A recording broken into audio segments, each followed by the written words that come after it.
Skeletal system की disorders चल रही हैं। पिछले सबक में हमने डिस्क स्लिप और स्पॉन्डिलोसिस पढ़ी थी।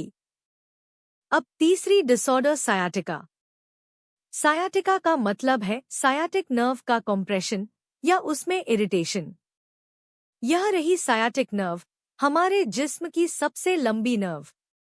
यह लोअर बैक से शुरू होती है, फिर बटक्स में से गुजरती है और हर टांग में नीचे तक चली जाती है।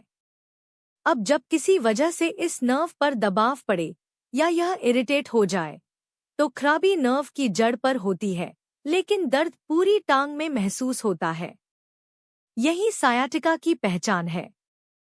अब देखते हैं कि सायाटिका किस वजह से होती है। सबसे आम वजह है हर्निएटेड डिस्क। देखिए, डिस्क की आउटर लेयर फट जाती है, अंदर का जेल बाहर निकलता है और सायाटिक नर्व की जड़ पर आ पड़ता है। दूसरी वजह है बल्जिंग डिस्क। इसमें डिस्क फटती नहीं, यह सिर्फ पीछे की तरफ उभर आती है और वही नर्व रूट दब जाती है। इनके अलावा और वजहें भी हैं।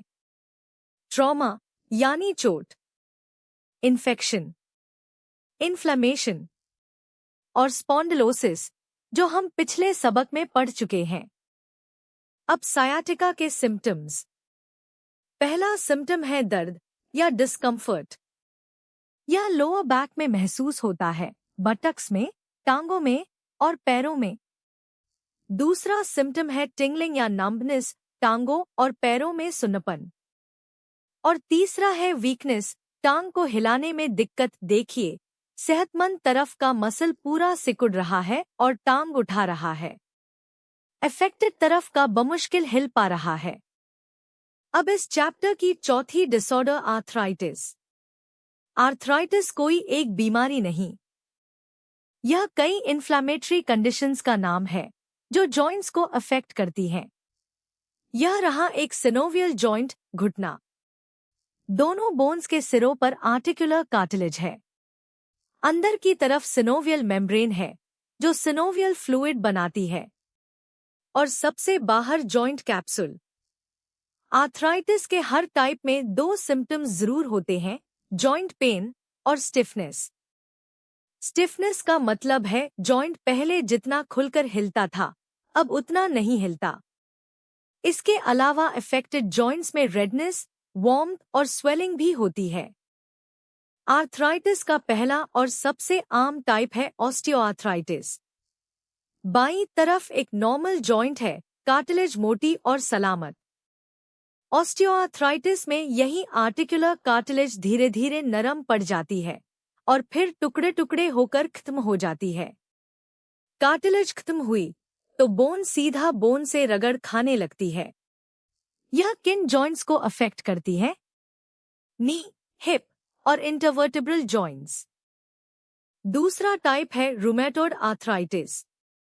यह एक ऑटोइम्यून डिसऑर्डर का नतीजा है, यानी जिस्म का अपना डिफेंस सिस्टम अपने ही जॉइंट पर हमला कर देता है।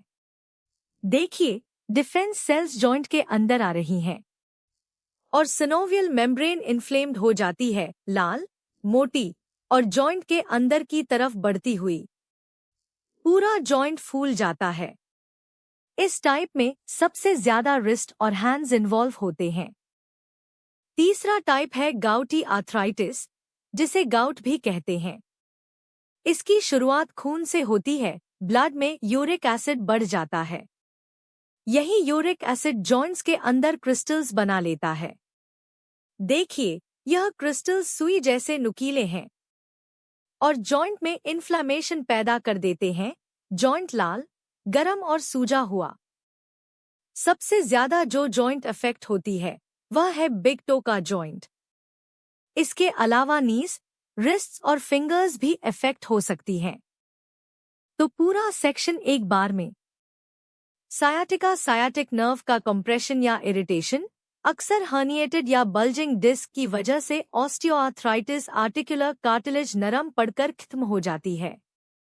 नी, हिप और intervertebral joints.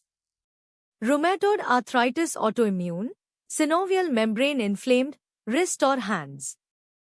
गाउटी arthritis uric acid के क्रिस्टल्स जॉइंट्स में सबसे ज्यादा बिगटो और हर टाइप में joint pain, stiffness, redness, warmth और स्वेलिंग। याद रखिए, आर्थराइटिस जॉइंट की इन्फ्लेमेशन है और सायाटिका नर्व का दबाव।